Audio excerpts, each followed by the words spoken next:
Aldo Abraham es uno de la mente más lúcida de la economía argentina y además uno de los directores de la Fundación Libertad y Progreso. Querido Aldo, buenas tardes.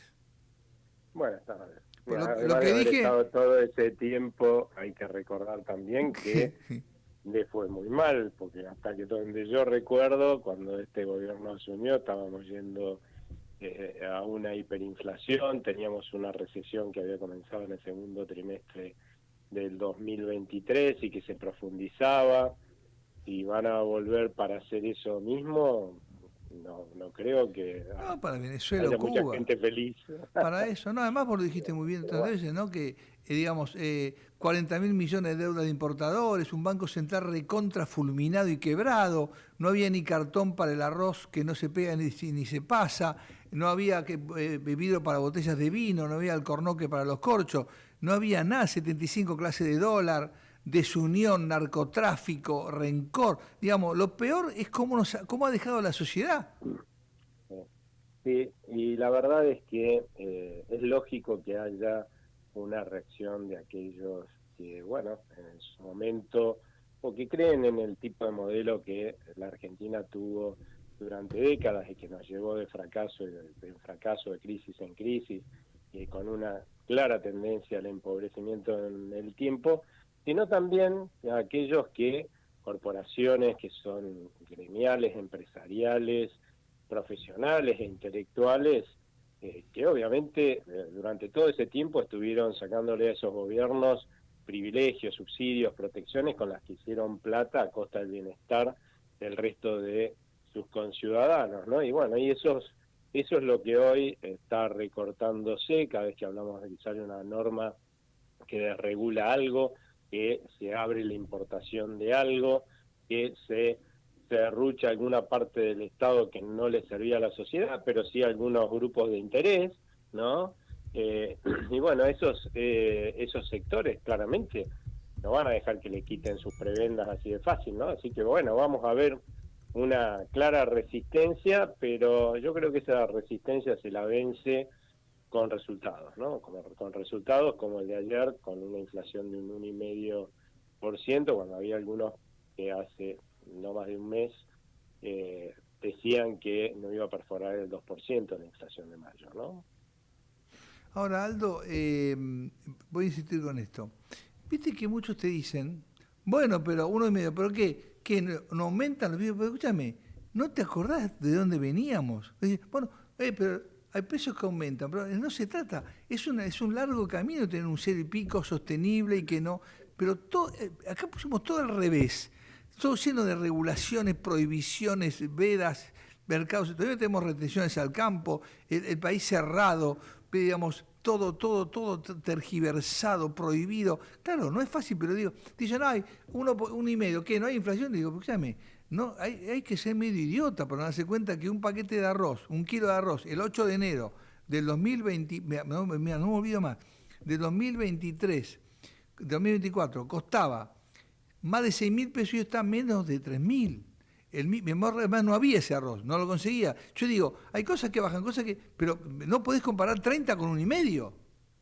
Lo que pasa es que en general el tema este es algo que pasa acá particularmente por los niveles de inflación que tuvimos, ¿no? Pero también pasa en el mundo porque la gente cuando analiza qué es lo que le está subiendo, ¿no? De su consumo, mira qué cosa, lo que está subiendo, no lo que permanece estable o lo que bajó. De hecho, están bajando un montón de precios. De hecho, la canasta alimentaria, como hubo más precios que bajaron, la canasta alimentaria es la que mide los niveles de indigencia, ¿no? O sea, que es el límite en el cual la gente no puede comer, o sea que está toda con alimentos básicos, ¿no? Cayó 0,4% y cayó no porque no subió ningún bien que está ahí adentro, porque los que bajaron fueron más que los que subieron. Y eso pasa en todos los países del mundo, se nota mucho más incluso cuando uno va hacia la estabilidad, o sea que tiene que empezar a prestarle atención no solo a lo que sube, sino a lo que baja, ¿no? Siempre la percepción por esto de inflación es más alta, pero yo solamente le recuerdo a quienes pongan en duda esto, cómo era un día de subida antes de que empezara, digamos, antes de 2024, ¿no? Un día de la vida de uno era que cobraba el sueldo y salía disparado con todo el estrés a que si tenía algo para ahorrar, bueno, comprar dólares. A la cueva, al arbolito, donde sea, a comprar dólares, ¿no? Lo otro que hacía pero ese fin de semana, si no en ese día, ese fin de semana siguiente, corriendo a gastarse todo lo que podía, a comprarse todo lo que podía en el supermercado porque que iba a necesitar en el mes y que obviamente no fuera perecedero, porque sabía que si iba un día más de que iba a pasar una semana, era todo muchísimo más caro. Hoy ya no pasa eso. Vos no ves a la gente salir disparada a comprar dólares. De hecho, por eso el dólar está quieto, porque nadie está comprando dólares. O sea, los que venden son más que los que compran. Por el otro lado, ¿sí? Tampoco ves los amontonamientos que veías antes en los hipermercados, el primer fin de semana después de que la gente cobraba los sueldos. Ahí la gente hoy planifica, ¿sabes? La baja de estrés y el bienestar que le da a la gente esto, ¿no? Poder decir, bueno, este fin de semana seguro que va a haber un montón de gente porque acaba de cobrar el sueldo, o el otro que no pasa nada, los precios no van a subir, por lo menos no en forma relevante. O este fin de semana me invitaron a algún lado y no voy a poder ir al súper, y no te importa nada porque vas al siguiente y más o menos vas a pagar lo mismo. Entonces, lo que pasa es que los argentinos evidentemente nos olvidamos de lo que era la locura de vivir con 10, 15, 25% de inflación anual, mensual, ¿no es cierto? Y sí, está bajando y va a seguir bajando, y la buena noticia, si queremos por qué, pero que les puedo dar es que como se están haciendo las cosas que se tienen que hacer, el año que viene seguro vamos a tener un dígito de inflación anual. Increíble, ¿No? increíble. Que si a cualquiera de nosotros nos hubieran dicho, incluido a mí, hace 2 años, yo te escuchaba. Que iba al 2027, al 2026 íbamos a tener un dígito de inflación, lo habría dicho, está absolutamente loco, ¿no? Pero fíjate que vamos a tener un dígito de inflación, y eso lo firmo con tranquilidad, ¿eh? Aldo, ¿por qué todos están preocupados por la reserva del Banco Central? Explícame, por Dios, ¿por qué están todos preocupados por eso cuando les importaba tres velines eso antes? Mirá, porque fundamentalmente creo que no entienden bien de qué se trata esto de las reservas y qué es lo que tiene que tener un banco central, incluso muchos de mis colegas. Además que ayer hizo un acuerdo de 2.000 millones de Argentina, bárbaro, pero no, al margen de eso, todos estaban porque la reserva del central hay porque no le faltan, hay porque hay escasez. ¿Y antes? Sí, bueno, pero el punto acá es el siguiente. Yo creo que mucha gente no se está dando cuenta, y muchos economistas tampoco, que acá hay cosas que han cambiado. O sea, el rumbo actual es muy distinto al rumbo económico que tuvimos en cualquier momento del pasado. Con lo cual, o sea, no podemos pensar que va a terminar igual. Puede ser que se cometan errores, yo creo que sí, deberíamos estar viendo que errores se cometen, pero son errores en todo caso nuevos, que van a tener consecuencias nuevas y que deberíamos ver cómo evitamos, corrigiendo lo que estemos haciendo mal, esas consecuencias negativas nuevas, pero no con los ojos del pasado. ¿Y cómo lo analizan? Yo veo a algunos economistas en un disparate. Hoy el Banco Central tiene reservas propias, por fin, desde hace muchísimo tiempo. Cuando asume este gobierno tenía no tenía reservas propias, por supuesto, y estaba usando más de 11.000 millones de dólares de divisas de otro. Hoy, gracias a toda esta digamos, a esta recompra de bonos que le hizo el gobierno con los fondos que recibió del Fondo Monetario Internacional, ¿no? Agarró, se dio vuelta, le compró unas letras que tenía el propio Tesoro, el Banco Central, que se las habían colocado para saquearle las reservas al Banco Central en los gobiernos anteriores. Le saquearon, para que se den una cuenta de lo que estamos hablando, ¿no? Más de 60.000 millones fue el nivel de saqueo. Colocaron estas letras que no valían nada.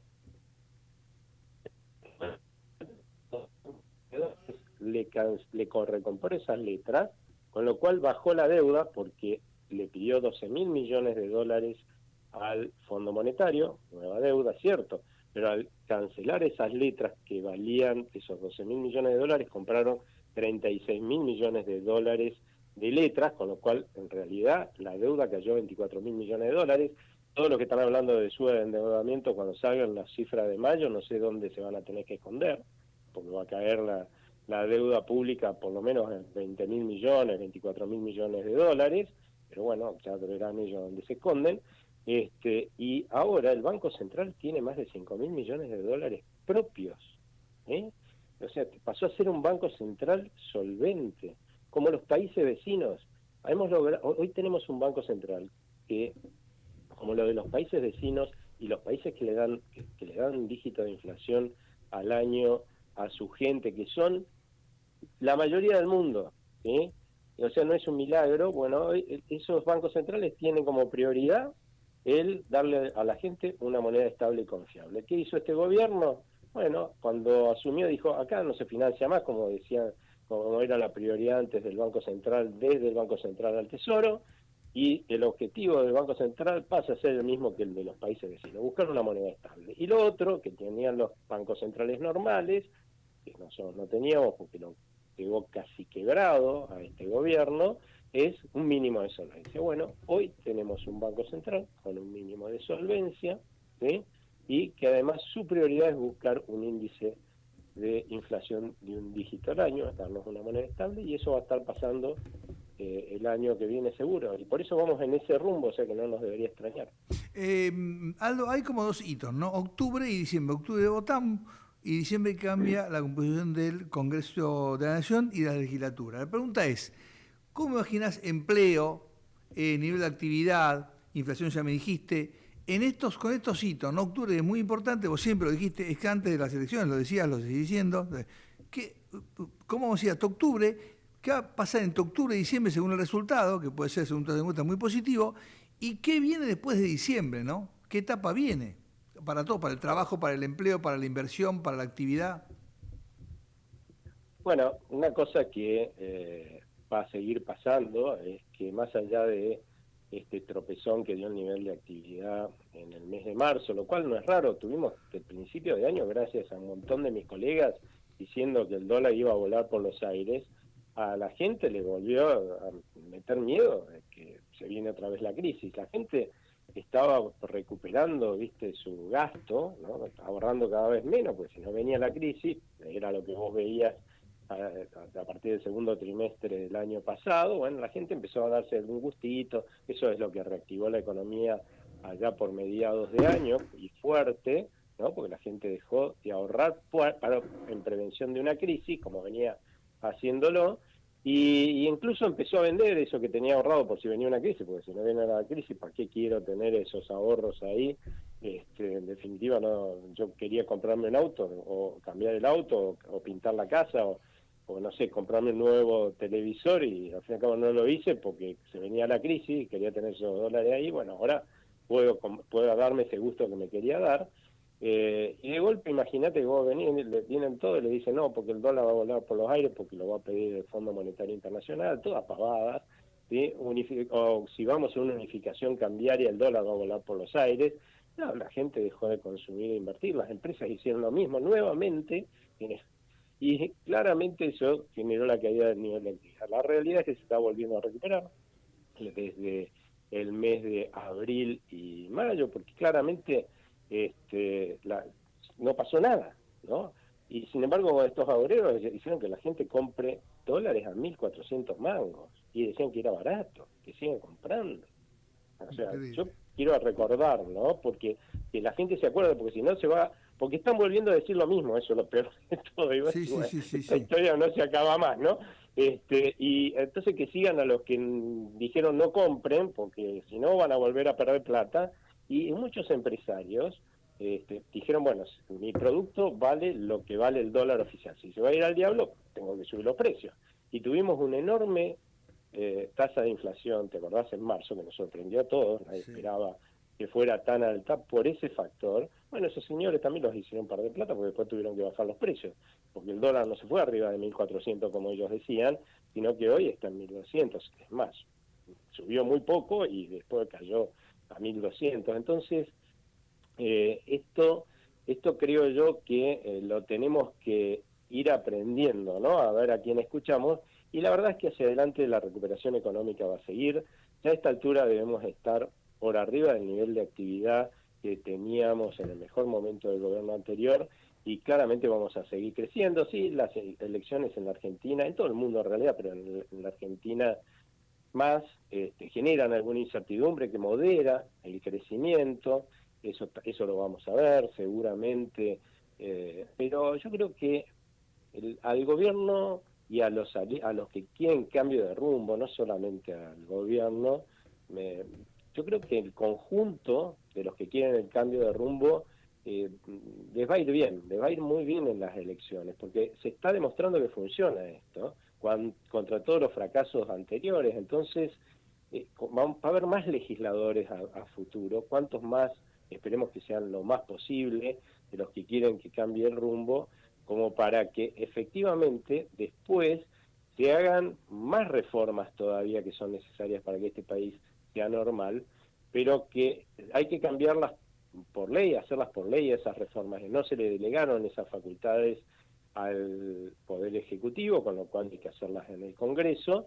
Y una cosa que también he escuchado por ahí, así que aprovecho para decirlo ahora, no va a pasar lo mismo que pasó porque hay mucha gente que dice, bueno, sí, pero mirá qué bien que le fue en 2017 a Cambiemos en las elecciones, ¿no?, de legislativas, después no hicieron nada y hubo una crisis. No, olvídense, si con el poco poder que tenía este gobierno hizo todo lo que hizo hasta ahora, cuando tenga un poco más de poder, o sea, su objetivo es profundizar todas las reformas, o sea, va a ser muchísimo más legisladores hay que quieran el cambio dentro del Congreso, más rápido vamos a ir a ser un país normal.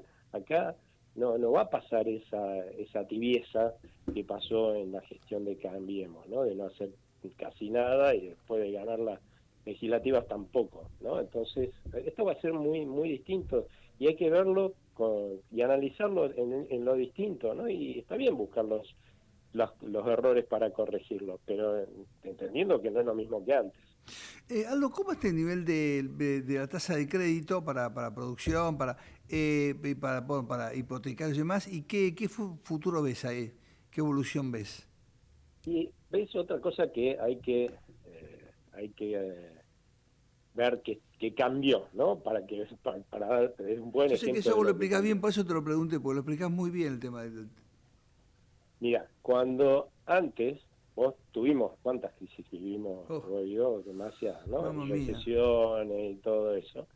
Cuando pasaba algo así, los argentinos obviamente lo que hacíamos es sacar todo el ahorro que teníamos en los mercados domésticos, en los bancos y qué sé yo, y obviamente el crédito se achicaba, ¿no?, en esos periodos. Y bueno, y después cuando venía alguna promesa de mayor estabilidad, lograban alguna mayor estabilidad económica, parecía que las cosas iban a mejorar, ¿qué hacíamos? Volvíamos a poner nuestra plata en el mercado doméstico, ¿no?, en los bancos, ahorrábamos un poco más en los bancos, y entonces los bancos, cuando tenían esa mayor cantidad de depósitos, se daban vuelta, ¿no?, decían quién quiere tomarme esta plata y aparecía el Estado tomándole todo para Voraz, que llevaba gastar en todo, claro. exceso. Se llevaba toda la plata en el aumento de nuestros depósitos, no quedaba nada casi para el sector privado.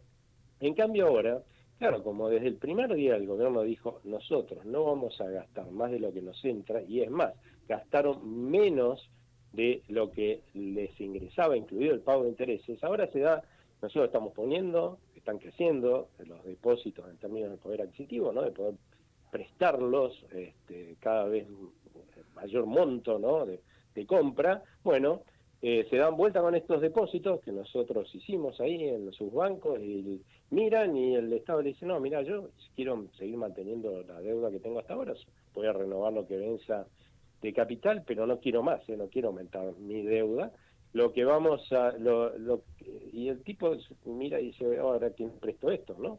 Y encima viene el gobierno y le dice, mira, y además te voy a pagar los intereses, ¿no? O sea que ahora los bancos tienen en una mano lo que aumentamos nosotros de depósito, y en la otra mano lo que le pagó el Estado de intereses, y tiene que salir a buscar a quién prestárselo. ¿Quiénes somos nosotros, el sector privado? Los consumidores, para mejorar su bienestar, los que quieren cambiar su casa, comprarse el primer hogar, los productores para producir más, ahí está yendo todo el crédito, por eso es que el aumento de crédito, por eso es que está subiendo fuerte, ¿no? Es cierto, por otro lado, que no alcanza para todos, pero porque destruyeron el sistema financiero en el pasado y su confianza, y estamos partiendo de niveles muy bajos de depósitos, ¿sí? Porque la confianza en los bancos, que siempre fueron usados por los gobiernos anteriores como instrumento de estafa más o menos a los depositantes, son bajos, pero están creciendo. Cada vez va a haber más en la medida que nosotros más confiemos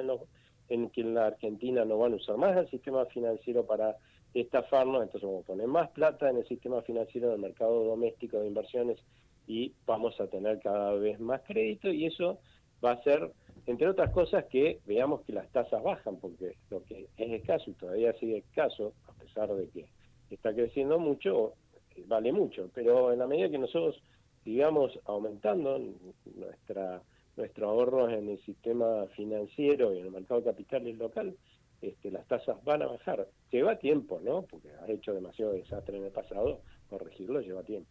Aldo, el tema de los dólares en el colchón, vulgarmente conocido, los activos argentinos, ¿eso qué ritmo le ves de aquí en adelante?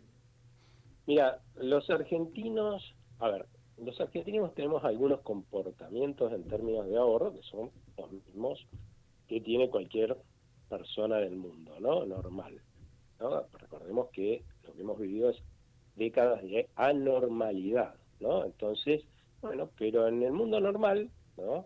La gente ahorra también, ¿sí? Ahorra, ¿por qué? Porque, bueno, por ahí uno tiene que enfrentar una operación, alguna contingencia de salud, o entonces quiere tener un colchoncito, ¿no? O por ahí ahorra porque quiere cambiar la casa, cambiar el auto, o porque quiere mandar a su hijo a hacer un posgrado más adelante, para lo que sea, pero la gente ahorra, ¿no? Lo que pasa es que en el resto del mundo ahorran en su país, ¿no? Acá, como nos estafaban si ahorrábamos acá, y sí, ¿qué hacíamos? Estafábamos afuera, que eso es ahorrar en dólares, ¿no? Y meterlos en el fondo del placar o en la caja de seguridad. Bueno, ahí tenemos una primera diferencia con el resto del mundo, pero ese tipo de ahorro existe en todos lados. Pero acá se adiciona un ahorro que viene de tantas crisis que vivimos, que es que cada vez que nosotros vemos venir una crisis, sabemos que tenemos que empezar a ahorrar a mano poder en dólares para hacer un colchón, porque cuando venga esa crisis, ¿no? Tenemos que de alguna forma disminuir el impacto negativo en el bienestar de nuestra familia, ¿no? Bueno, eso no pasa en el resto del mundo. Ese tipo de ahorro no lo tienen en el mundo normal, porque no van de crisis en crisis. Entonces, ¿qué es lo que empieza a pasar cuando de golpe vos ves que, uy, mira, parece que no va a haber una crisis, que es un poco lo que pasó a mediados del año pasado? Bueno, si no va a venir la crisis, bueno, en principio ya dejo de ahorrar por la duda viene una crisis. Claro. Le doy algún gustito, ¿no? Porque no nos da placer tener dólares. Tenemos dólares si viene una crisis por miedo, por terror, ¿no? Pero no nos da placer. Entonces empezamos a dar gustitos. Eso ya hace que la economía se mueva porque está gastando, consumiendo, invirtiendo más, ¿no? Después, ¿qué hace la gente? En algún momento ya está haciéndolo, de hecho, muchos ya están haciéndolo.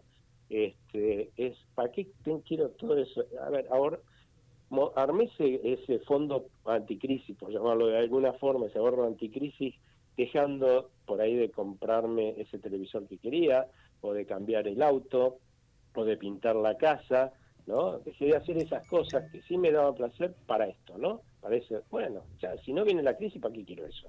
Entonces, llama al pintor, pintemos la casa de una buena vez, que está horrible, ¿sí? O cambiemos el televisor o el auto, y ya estamos viendo que la gente en los gastos grandes, bueno, usa dólares, ¿no? Pero cuando son gastos pequeños, por ahí darse algunos gustos que son menores, bueno, lo que hacen, están vendiendo ese colchón en el mercado cambiario, ¿no?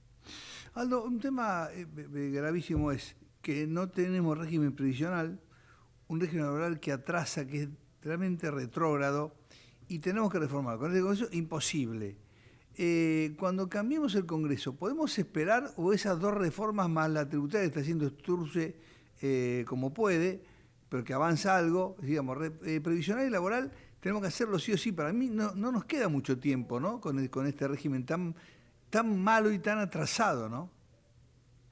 A ver, el régimen laboral hay que cambiarlo, reformarlo porque es recontra antiguo, de hecho viene en sus orígenes de una ley fascista, que es la ley del laboro de Mussolini, para que la gente se dé una idea. Se le hicieron algunos cambios, pero no se le hicieron cambios de fondo, así que de esa época es el fondo de esta legislación, que que ya hace rato que más que crear empleo lo que hace es destruir empleo en relación de dependencia, por eso cada vez hay más gente informal, porque que tomar gente con esa legislación implica casi suicidarse como empresa, sobre todo las pymes, ¿no? Que tienen menos espalda para aguantar la judicialización, digamos, de por ahí un despido y los desastres que se hacen en base a esa ley. Así que eso hay que cambiarlo. ¿Por qué? Porque el proceso de reactivación está generando empleos. De verdad que se están perdiendo empleos, ¿no? Pero se están generando nuevos empleos, ¿sí? Y mucho más de lo que se están perdiendo. Y es así como funciona en todo el mundo, porque no es que hay bajo desempleo en los países que tienen bajo desempleo porque nadie pierde su trabajo, sino la diferencia es que cuando alguien pierde su trabajo se da vuelta y tiene 2 o 3 para elegir. Eso. Claro, ahí Acá vos está. te das vuelta y sabés qué, quedaste en el desempleo, ¿no es cierto? Porque nadie te está tomando gente en relación de dependencia. Bueno, eso es lo que ahora está cambiando y se generan más empleos de lo que se pierden, pero el gran problema es que se generan todavía muy poco empleo para lo que crece el país, por esto de que la legislación laboral es claramente anti-creación de empleo. Si cambiamos la legislación laboral, por cada punto porcentual que crezca en la Argentina,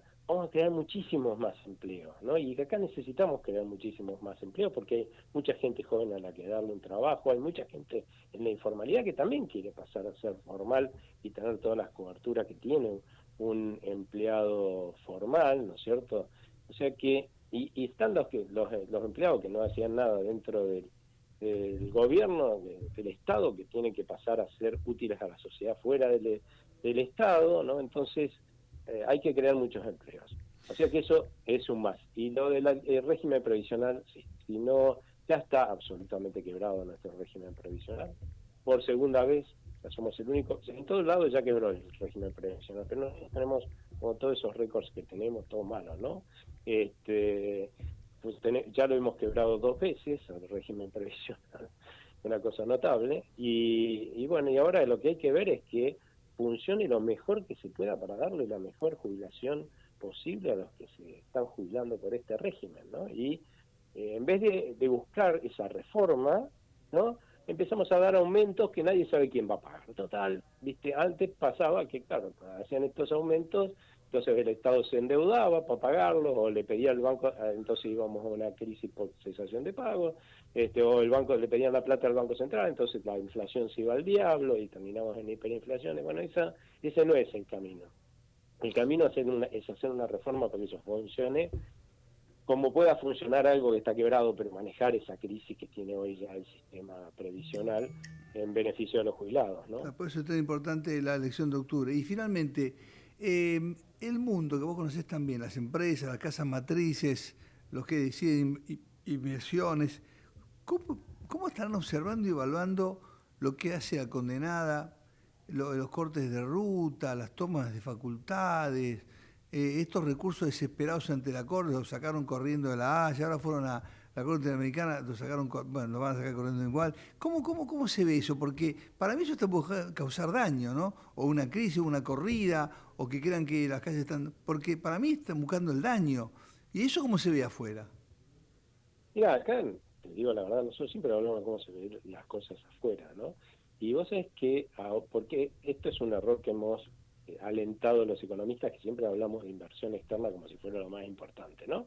Y la verdad es que aún en los mejores momentos de la Argentina de inversión externa, el 70% más de las inversiones se hacían por argentinos con plata de argentinos. O sea que no solamente es importante lo que ven los de afuera, sino también lo que vemos los de adentro, ¿no? Y ahí la verdad es que yo creo que se dividen las cosas, ¿no? Una garantía de seguridad jurídica es que la Corte Suprema y la Justicia falle cuando corresponde y no evaluando tiempos políticos, ¿no?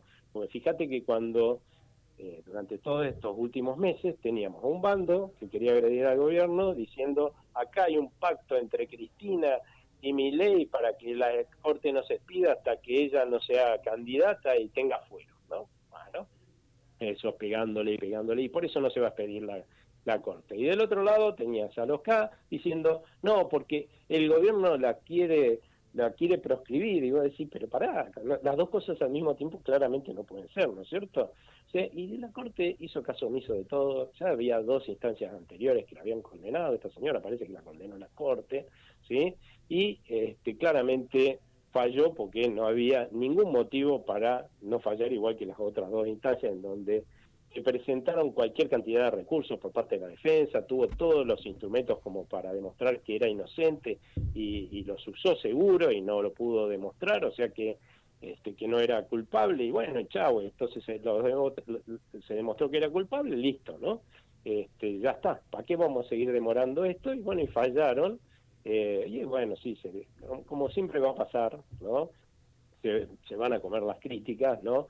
Y como en la Argentina esto nunca pasó, entonces acá parece que cualquiera puede venir y afanar y no pasa nada, es lógico que veamos una reacción de aquellos que dicen, uy, parece que si la metieron a esta señora presa, ojo porque nos meten a todos los que robamos presos, ¿no? En el Estado. Entonces vamos a ver esta reacción. Y habrá que aguantar el cimbronazo, porque en algún momento tenemos que aguantar ese cimbronazo para justamente demostrar que no, que acá el rumbo es para allá, vamos a tener seguridad jurídica, no va a haber más impunidad para los corruptos, si hay que hacerle un juicio a este gobierno, también hay que hacérselo, por cualquier motivo que sea. Acá no hay nadie que tenga coronita, y van a ir presos todos los que hayan hecho algo mal, en tanto y en cuanto la justicia pueda demostrar, como en este caso, que es culpable, por supuesto, no por condena social solamente, ¿no? En este caso ya está, en este caso está cerradísimo y vienen casos aún peores, ¿no? Con montos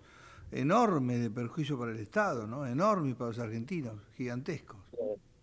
Y otra cosa que creo que se sobrevaloró en el análisis de todos los inversores, ¿no? De todos los que están analizando la Argentina para poner sus ahorros o invertir, es el tema de la candidatura de Cristina Fernández de Kirchner, ¿no? Porque era como, se presenta de candidata, si llega a ganar, quiere decir que el kirchnerismo resucita y que entonces puede ser gobierno a futuro.